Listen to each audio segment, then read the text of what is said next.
There's a certain magic to a carnival, isn't there? The sweet scent of spun sugar, the symphony of laughter and screams, the dazzling lights that paint the night sky. It's a world built on illusion, a temporary escape from the mundane. But what happens when the illusion shatters? What happens when the cheerful facade peels back to reveal a darkness that was always lurking just beneath the surface? Tonight, we're not here for the magic. We're here for the truth. These are three allegedly true stories from people who went to the carnival seeking fun, but found something far more sinister. These are three truly disturbing carnival horror stories. Story 1. The Giggling Man. Our first story comes from a man named Mark, who was 10 years old when he had a creepy carnival encounter that has stayed with him his entire life. It was a hot summer evening in the early 90s, and the local fair was in full swing. Mark was with his older sister, who was more interested in the cute boys working the games than she was in her little brother. Mark found himself drawn to a less crowded area of the carnival, near the generators that hummed and buzzed behind the main attractions. It was there he first saw him, a tall, unnaturally thin man in a faded, oversized suit. He wasn't a clown, not officially, but his face was painted with a crude, permanent-looking smile. And he was giggling. It wasn't a happy sound. It was a high-pitched, almost silent giggle that you felt more than you heard.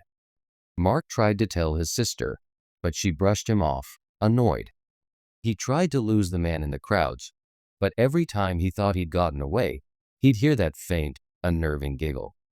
The sun began to set, and the vibrant colors of the carnival started to feel menacing.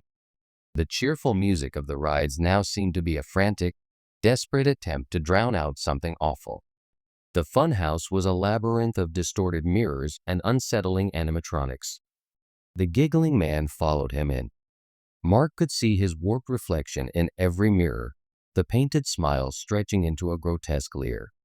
The high-pitched giggling echoed through the disorienting halls. In a moment of panic, Mark ducked behind a set of swinging barrels and held his breath.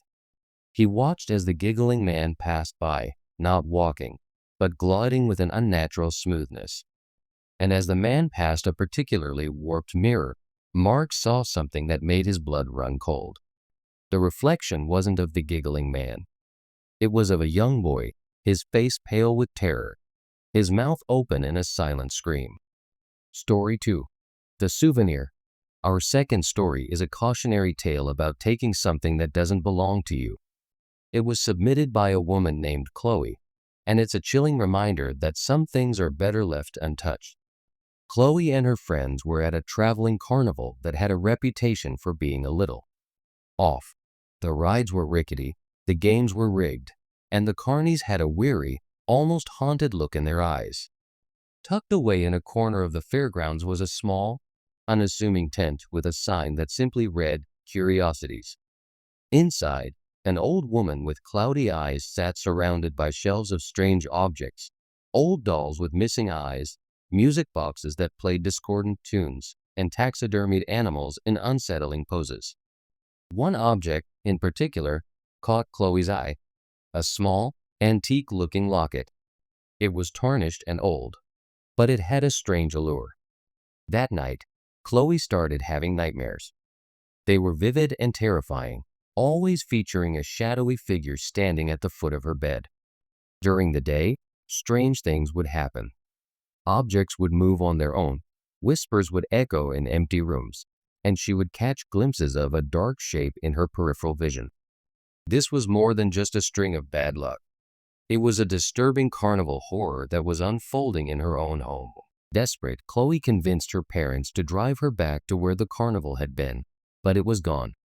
There was just an empty, muddy field. That night, the shadowy figure in her room was clearer than ever before. It was a young girl, her face pale and her eyes hollow. She pointed a long, thin finger at Chloe, and a voice, like the scraping of dry leaves, whispered, "Give it back." Story 3. The last ride of the night. Our final story comes from a former carnival worker who wishes to remain anonymous. It's a tale that highlights the transient nature of carnivals and how easily people can disappear without a trace. He was in his early 20s, working a summer job operating the Ferris wheel. It was a thankless job with long hours and low pay, but he enjoyed the simple, repetitive nature of it. It was the last night in a small, rural town. As he was shutting down the Ferris wheel, a young couple approached him. They begged him for one last ride, offering him a $20 bill. Against his better judgment, he agreed. He strapped them into a car at the very top of the wheel and started the ride.